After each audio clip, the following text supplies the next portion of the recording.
Pop Gengs.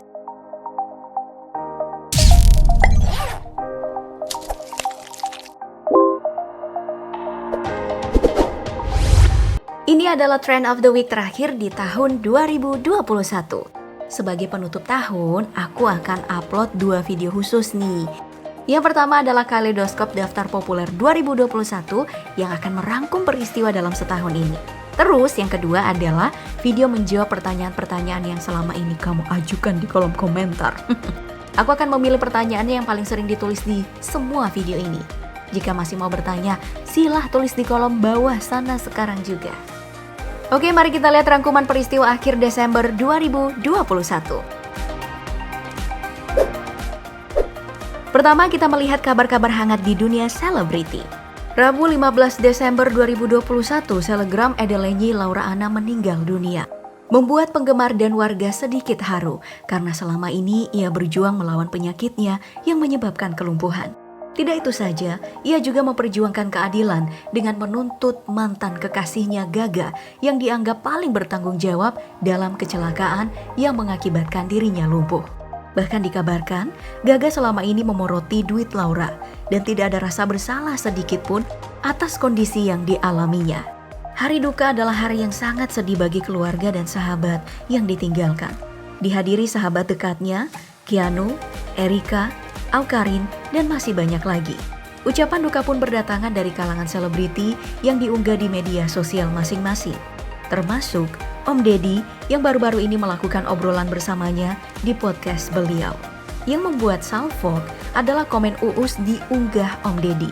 Rest in love Laura, kalem ya, Gaga mah kalau masuk penjara, gue yakin udah banyak yang nitip. Oke, kini Laura sudah tidak sakit lagi, sudah tenang di sana. Rest in love Laura. Kabar lainnya datang dari ratu kontroversi kita yang selama ini sering dipuja-puji warganet karena dianggap mewakili komentar netizen Indonesia. Kini muncul petisi online dari warganet untuk memboikotnya dari TV. Hal ini terjadi karena ia mengeluarkan pernyataan tentang Fuji yang meminta upah 30 juta dari Langit Entertainment untuk sesi wawancara. Namun, Nyai adalah Nyai, ia tetap santai, malah ia ikut menandatangani petisi online itu.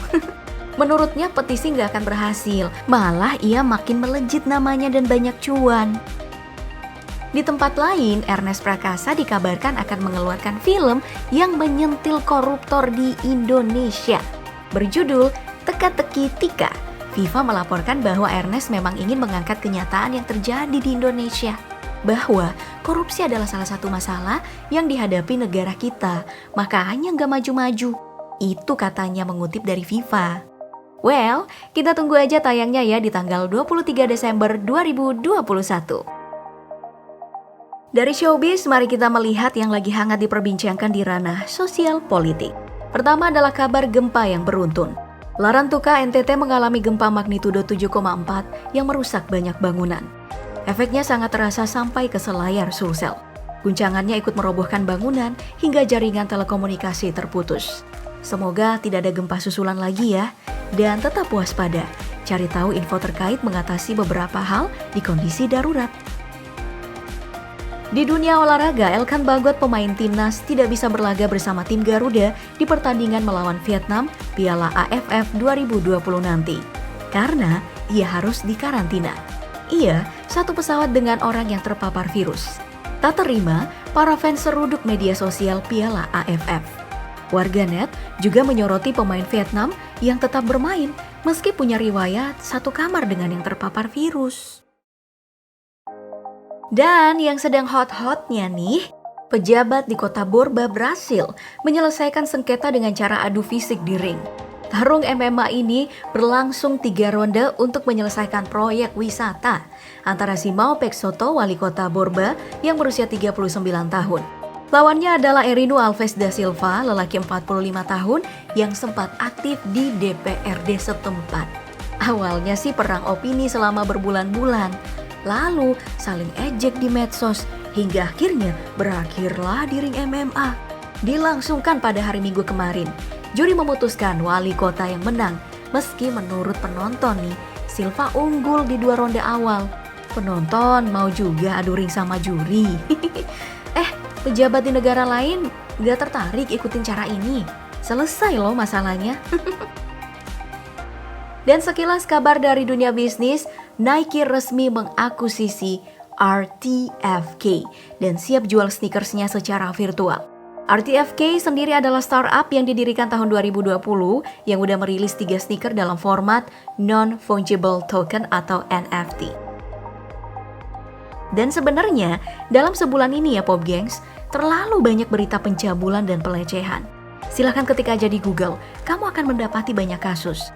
Dan rata-rata pelakunya adalah petinggi di tempatnya masing-masing atau ahli agama. Miris banget kan? Untuk kabar tahun baruan ini, Wali Kota Medan memastikan untuk tidak membuka kotanya bagi pendatang yang pengen liburan.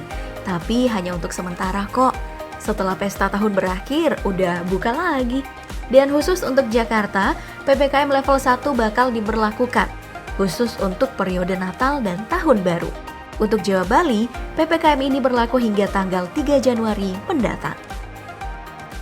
Oke, setelah melihat kabar menjelang Natal dan Tahun Baru, mari kita mengintip video-video apa aja sih yang lagi viral. Yang pertama adalah viral mahasiswi cantik yang menjadi kuli angkut semen untuk membantu orang tuanya.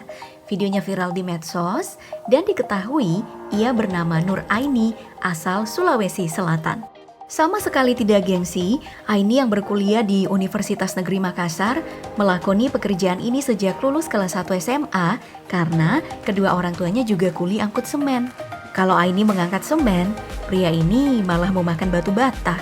Wah, bisa jadi pasangan nih. Nah, yang takut dengan hujan, mungkin kamu ingin meniru bapak-bapak ini? Sengaja duduk di pinggir jalan, ramai-ramai membawa minuman masing-masing, menunggu kendaraan lewat untuk mencipratkan airnya ke mereka. Seru bukan? Oke deh Pop Geng, sekian rangkuman kali ini. Sampai jumpa di video Kaleidoskop Daftar Populer 2021 nanti. Aktifkan lonceng notifikasimu ya. Terima kasih. Salam.